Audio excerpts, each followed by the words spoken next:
দর্শক, নারায়ণগঞ্জের রূপগঞ্জ থেকে এবার যোগ দিচ্ছেন আরেক সহকর্মী রুবেল মাহমুদ। রুবেল, ভূমিকম্প পরবর্তী এলাকার এখন কি পরিস্থিতি দেখছেন, বিস্তারিত জানাবেন আমাদের। জি মীরা, যেমনটা জানাচ্ছিলাম, আমি এই মুহূর্তে কিন্তু দাঁড়িয়ে আছি নারায়ণগঞ্জের রূপগঞ্জ যেই থানাটি রয়েছে সেই রূপগঞ্জ এলাকায় রয়েছি। আপনারা জানেন যে আজ যেই 10টা 38 থেকে 39 মিনিটের সময়ের মধ্যে দিয়ে যেই ভূমিকম্পটি হয়েছিল, সেই ভূমিকম্পটি কিন্তু আসলে মানে ভয়াবহ একটি রূপ ধারণ করেছে বর্তমান মানুষের কাছে।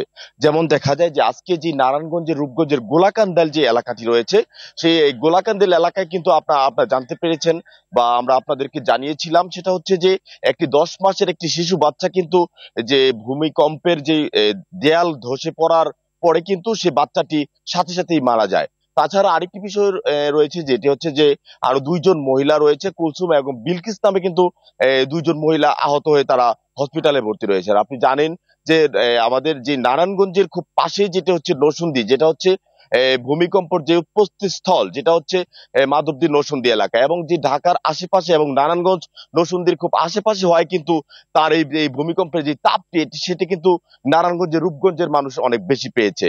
আপনি হয়তো জানেন যে রূপগঞ্জের যে পূর্বাচল এলাকা রয়েছে, পূর্বাচলে কিন্তু বহুতল একটি ভবন প্রায় কিছুটা হেলে পড়েছে। তাছাড়া আরেকটি বিষয় আপনাদেরকে জানিয়ে রাখি যে গাউসিয়া গোলাকান্দাল এলাকাতে প্রায় বেশ কয়েকটি ওয়াল ধসে পড়েছে এবং দেখা যায় যে বেশ কিছু ভবনও ফাটল ধরেছে। তবে আপনি জানেন যে গোলাকান্দালের যে শিশুটি আসলে একটি ঘটনা ওয়াল চাপা পড়ে মারা গিয়েছে, তার কিন্তু একটি মানে মানুষের ভিতরে একটি খুব মর্মাহত একটি বিষয় কাজ করছেন।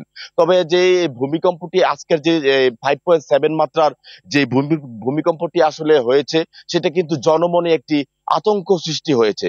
আপনি জানেন যে আসলে পুরো এলাকায় আমরা বিভিন্ন মানুষের সাথে কথা বলেছি এবং তাদের কাছে আমরা দেখতে পেয়েছি বা তাদের কাছ থেকে আমরা শুনেছি, তারা কিন্তু বলেছেন যে তাদের যে ভিতরে যে একটি ভয় ছিল, সেই ভয়টি এখন পর্যন্ত কাটিয়ে উঠতে পারছে না। এমনই আমাদের পাশে একজন দাঁড়িয়ে আছেন, যে আমরা জানতে চাইবো ওনার কাছে আসলে আর ভূমিকম্পের সময় আপনি আসলে কি একটা অবস্থায় ছিলেন বা কি বলেন আমাকে। ভূমিকম্পের সময় আমরা ঘরে আসছিলাম, খাটের উপর, খাট সহকারে আমি খাটের থেকে পড়ে গেছি।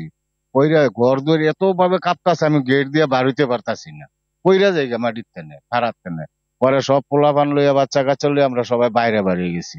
বাইরে গাছ গাছটির পাতা লতা সহকারে ধুমছে পড়া শুরু করছে।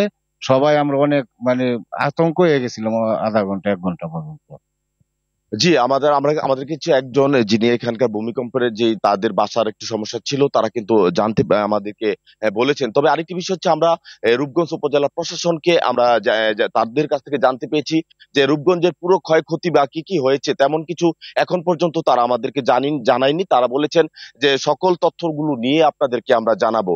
তো এই ছিল আমার কাছে নারায়ণগঞ্জের রূপগঞ্জ থেকে সর্বশেষ সংবাদ। নিনা, আপনাকে অসংখ্য ধন্যবাদ আমাদের সাথে যুক্ত হওয়ার জন্য।